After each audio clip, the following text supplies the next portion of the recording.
4 ноября. Вся Россия отмечает День народного единства. Дорогие друзья, мы желаем вам мира, добра, благополучия. Нас всех объединяет Россия. И пусть наша любовь к Отечеству послужит общему благу.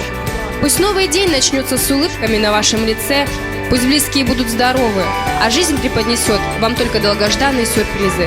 Будьте счастливы!